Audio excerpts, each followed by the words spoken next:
and Navy departments present December 7th.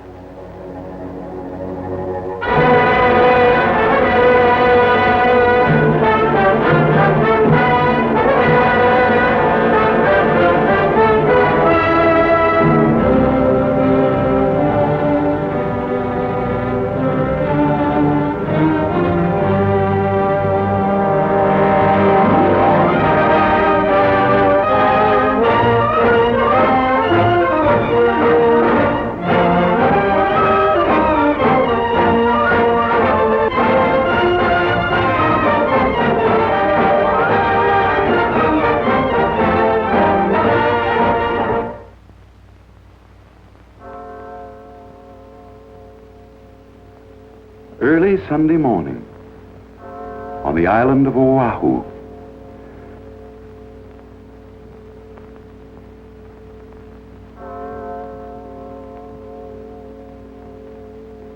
On a hilltop, Uncle Sam lay fast asleep, warned of the fire that was licking across the oceans from without, warned of the dangers that were threatening from within, tired from wrangling with his conscience and fatigued after a long, dark night full of disturbing events, as indeed the year 1941 was. He slept in the early Sabbath calm. Safe and secure behind its military and naval ramparts, the city of Honolulu, like many another unsuspecting American community, was also asleep. At all the Army and Navy establishments on the island, after repeated warnings from the War and Navy departments, a number 1 alert had secretly been in effect for 11 days. This alert provided suitable defense against possible acts of sabotage and uprisings within the island itself, but made no provision against attack or invasion. At Hickam Field, the Army's bomber base, precautions were taken to safeguard the equipment against sabotage. Hence, on this Sunday morning, the planes were concentrated in hangars or lined up row by row on the open field. Immediately adjacent to Hickam Field is Pearl Harbor, the Navy's $100 million fist. Here, on this morning of a tragic day of reckoning, capital ships, heavy and light cruisers, lay at anchor. At anchor, too, lay several destroyers, tenders, minesweepers, and repair ships, 86 vessels in all. By 7 o'clock, the city began to stir. For the most part, the atmosphere was serene and quiet. At Hickam Field, ground crews were at work. On a dock in Pearl Harbor, a few bluejackets idled away a few minutes. At Kaneohe, a field mass was being held. Shipmates, today is the third Sunday of Advent, the 7th of December, which means that Christmas is not far ahead. I don't have to remind you fellows that the old Erling is about to shove off, carrying Christmas gifts and letters to the home side. Why not buy them a few presents? You might get mother a Pikaki lei, a little sister a hula skirt. I think they'd rather have something from little Johnny out here in Hawaii. This is the time when you're going to be missed. So, send them a present for Christmas. But that letter is so important, however. Don't put that off. A few minutes past 7, an incident occurred at a temporary Army aircraft warning station. This station, as indeed the entire aircraft warning system, had officially closed at 7, but Private Joseph L. Lockhart, who had been receiving training here, was granted permission to remain at the station. While listening, he discovered something coming over the detector that alarmed him. He listened intently. Then, certain of his findings, he called the Central Information Center. An inexperienced lieutenant answered the phone. Excuse me, sir, this is Private Lockhart. I believe a large flight of planes are approaching slightly east of north of Oahu at a distance of about 130 miles. Must be our own. We're expecting some B-17s from the mainland. Thank you, sir. This incident, where it acted upon, would have given our forces brief but precious time for defense action, and may have considerably affected the events of this fateful day. Regrettably, Private Lockhart's warning went unheeded. It was 7:50 a.m. by the clock on the Aloha Tower when the drone of planes was faintly heard.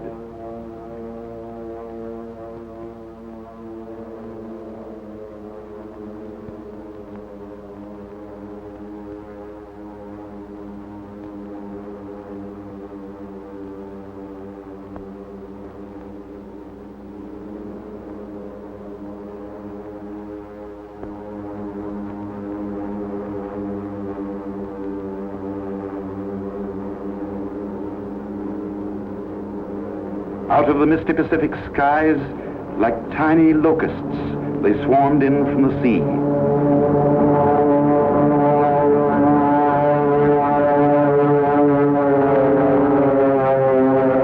From the south.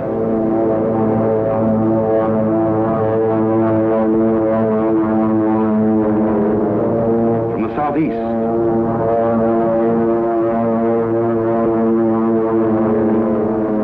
And from the north.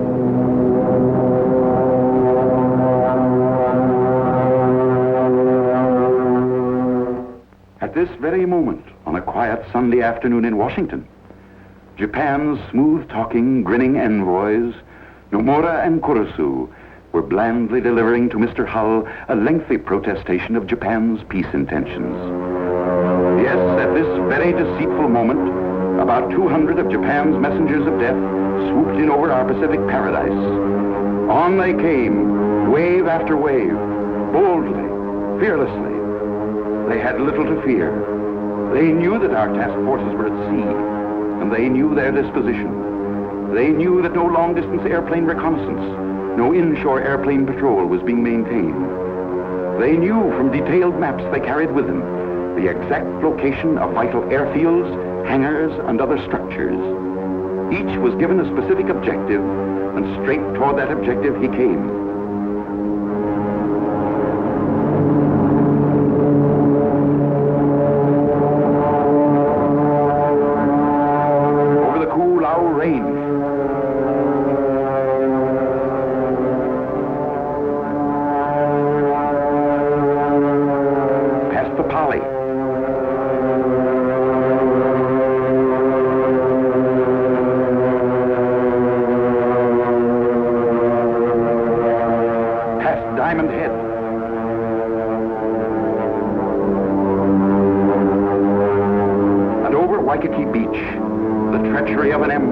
On the wing.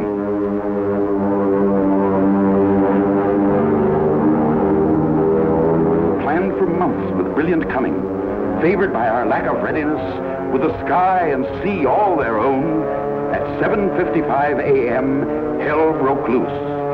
Man-made hell, made in Japan.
Captain.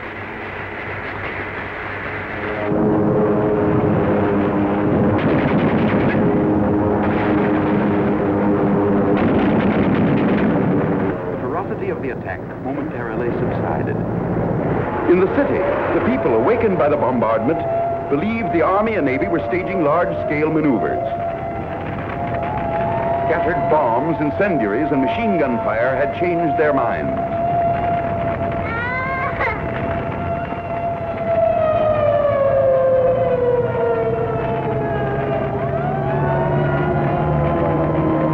One gentleman, when interviewed by a reporter, was stubborn and refused to change his mind. I don't think it is an attack by Japan. But you must have seen the Japanese planes. No, I did not. What about the bombing and gunfire? I thought the Army and Navy were having maneuvers. Look, Mr. Kita, you know that I know that you know that this is an attack by Japan. I have nothing to say. And judging by the smoke pouring out of your chimney, there'll be nothing left to show. I have nothing to say. The second phase of the attack began.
By 9:45, the attack was over.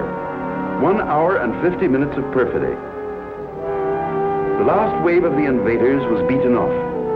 Yes, beaten off by our men, who against overwhelming odds, heroically and magnificently gave notice to the world that we had only begun to fight. When they sneaked in, they were about 200 strong. Only about 150 when they departed. Behind them, they left about 50 of their planes. Most of them were scattered on the airfields in charred, twisted, and mangled wreckage. A few had crashed into the sea and were washed up on the shore. Some were shot out of the sky and plunged headlong into the harbor. Grim telltale evidence that the list of dead Japs might have been larger and the list of our casualties smaller had we been sufficiently on the alert. These two-man submarines, 3 of which were accounted for, were especially built to operate in shallow waters, such as are found in and around Pearl Harbor. This piece of underwater perfidy won't be forgotten. Yes, this, as indeed the whole diabolical plan of the attack, was conceived and aimed toward achieving one objective, and one objective only: to catch us off guard, smash our fleet, cripple our standing as a sea power, and put us out of business. In this it failed, but tragic and terrible was the scene of destruction. Heartbreaking, the sight of ships built to fight and die proudly, now left burning in shallow graves. Painful and lamentable the scenes at Hickam, Wheeler, Kaneohe, with barracks, hangars, and equipment a mass of battered debris. Always, said President Roosevelt, always will our whole nation remember the character of the onslaught against us.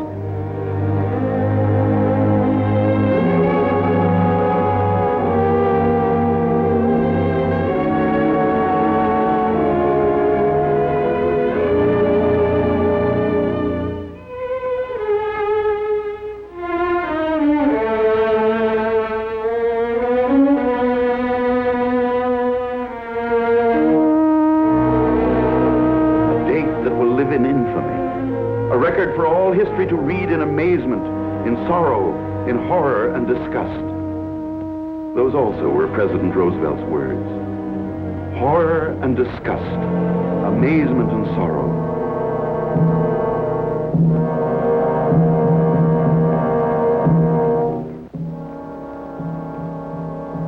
Sorrow, yes.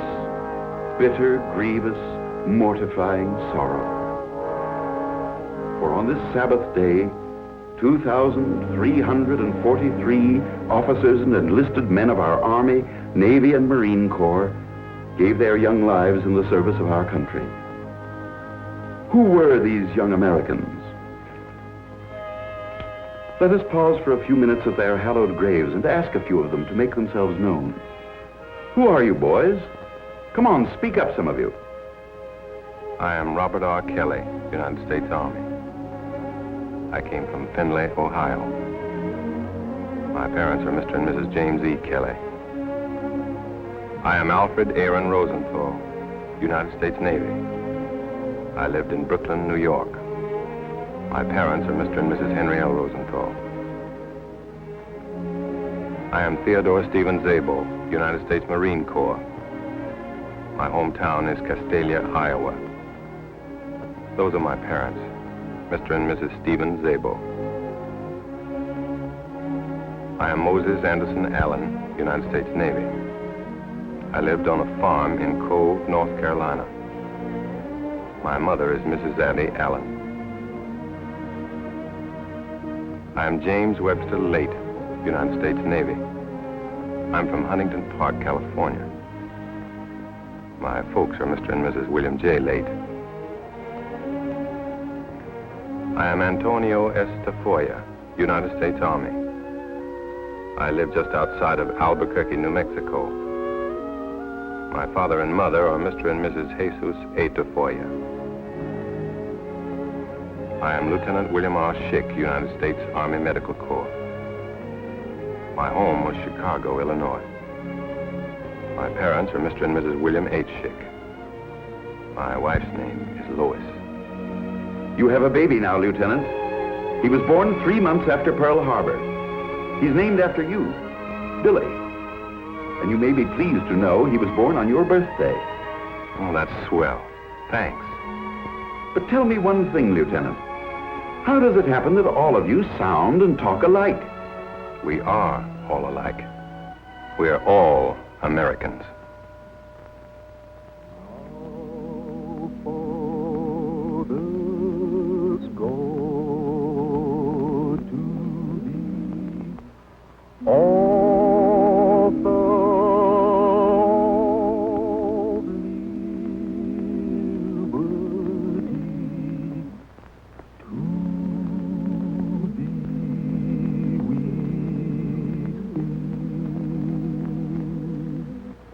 Long may our land be bright with freedom's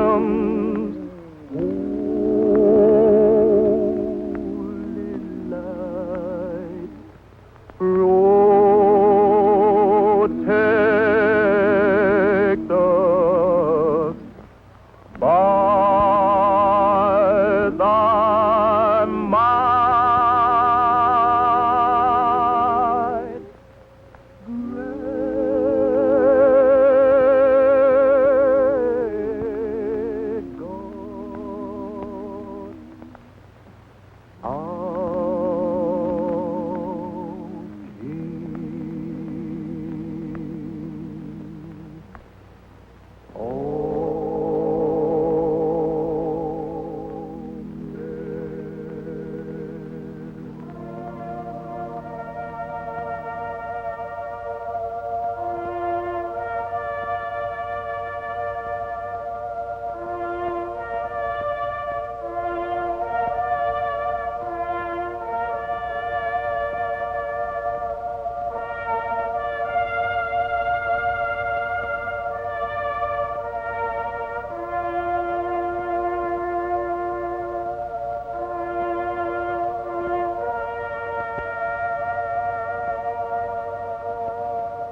Nagasaki, Kobe, Otaru. His Excellency Premier General Hideki Tojo will report to the nation. For many years, the democracy of the United States has threatened to enslave the life of our peace-loving nation. That threat has now effectively been disposed of. I have the honor to report that our bombers have struck an annihilating blow at United States sea power. Here are the facts. Almost immediately, the crowing began. Let's listen to the facts. The battleship Arizona sunk and lost. Regrettably, that's correct, Mr. Tojo. The aircraft carrier Enterprise capsized and lost. Incorrect. That's the old target ship Utah. The battleship Oklahoma capsized and lost. Capsized, but not lost. Plans are underway for righting her. The battleships California, Nevada, and West Virginia permanently damaged beyond repair. Temporarily damaged. But just a minute, Mr. Tojo. Before you go any further with your facts, meet Captain H.N. Walton of our Navy. He is the Bureau of Ships expert on salvage and repair.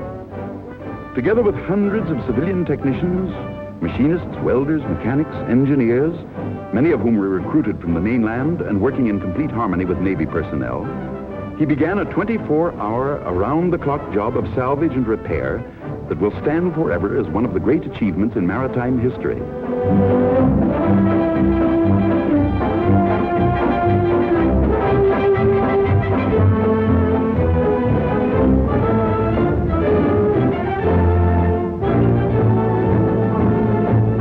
Above and below the water's surface, this epic of masterful engineering went on. Captain Wallen has proved you a mighty tall storyteller, Mr. Tojo. He calls your facts by a rich Navy word, scuttlebutt. And from the very moment the attack was over, he set out to scuttle your kind of scuttlebutt.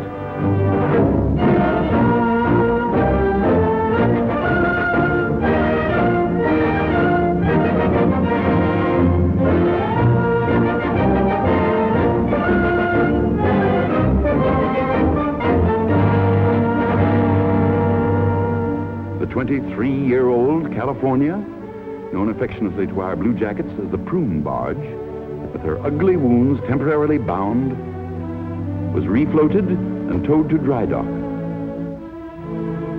Similar attention was given to the 28-year-old Nevada and the 21-year-old West Virginia. Here in dry dock, in record-breaking time, they were overhauled and improved from stem to stern, from hull to peak. Now dressed in their up-to-the-minute fighting garb and raring to go, these mighty warriors and their proud crews stand out to sea. Godspeed.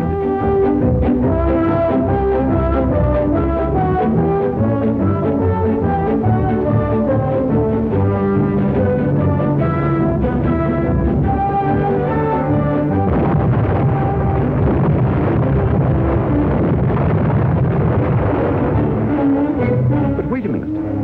Who is this saucy little gal, Captain Wallen? By George, it looks like the... Yes, it is. The mine layer, Oglala. A 4,000-ton surprise package.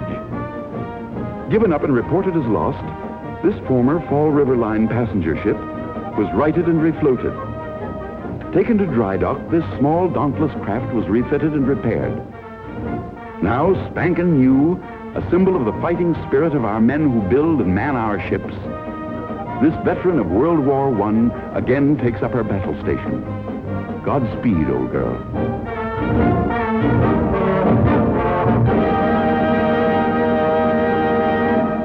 So you see, Mr. Tojo, how poorly your facts stand up. Sorry to have interrupted. That which is left of the Pacific Fleet is now in disorderly flight, seeking shelter in the Panama Canal. Before you were lying. Now you're fishing. All shipping lanes between the United States mainland and Hawaii are blockaded. And now you're wishing. No phantom ships these, Mr. Tojo. but a huge convoy from the mainland. 36 ships, quite a number for blockade runners. And they're loaded to the gunwales with reinforcements and supplies. And here's a tip, Mr. Tojo. More of these convoys are on the way. Yes, convoy after convoy. Men in ever-increasing number. Supplies in ever-increasing quantity. For thanks to Washington's far-sighted program, we did manage before December 7th, despite many internal difficulties and disagreements, to build up the strength of our armed forces and start our factories humming. So that today, behind a heavy curtain of military censorship, Hawaii stands the greatest military and naval fortress in the world. Yes, virtually overnight, the island scene changed. War had come to America's tropical suburb. The Axis brand of war. A stab in the back Sunday morning. The din of the last bomb had barely faded when Governor Poindexter proclaimed martial law for the civilian population. Windows were taped in order to reduce the dangers from flying glass. Vital installations were camouflaged and protected by sandbags and barbed wire. Barbed wire, mountains of it, strung along every foot of Oahu's colorful coasts, strung across its highways, around its schools and its public buildings. Everywhere the earth was tunneled to provide shelter from shrapnel and strafing. Public squares, parks, and playgrounds were uprooted. Sturdy concrete shelters were built and distributed throughout the city. An efficient air raid warning system was put into operation, and for the first time in history, American school children were brought face to face with the grim reality of war.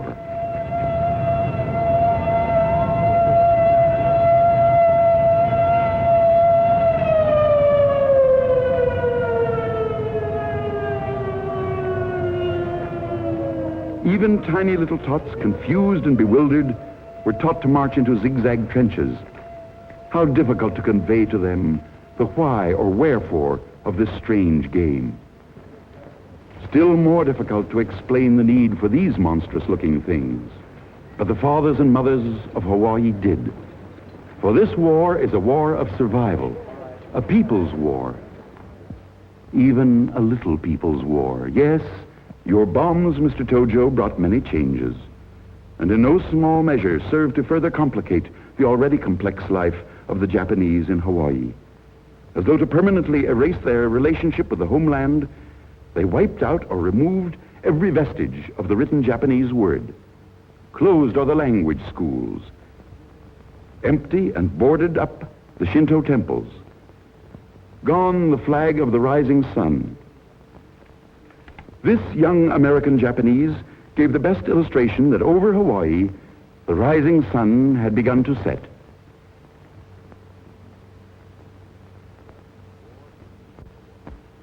Thus, war came to Hawaii, USA. The Aloha Tower, once the symbol of welcome and hospitality, now stands clad in weird war paint. No longer do luxurious liners bring vacation-bent tourists to these once happy isles. The liners, too, have gone to war. No longer is Waikiki Beach the sun-kissed playground of the Pacific. Barbed wire has changed its face, too. Now, at twilight, the city streets are empty and deserted. Blackouts start each day promptly at dusk. Well, you may crow, Mr. Tojo. You've done a good job of stabbing in the back. You've darkened our cities. You've destroyed our property. You've spilled our blood. Our faith tells us that to all this treachery, there can be but one answer, a time-honored answer. For all they that take the sword shall perish with the sword.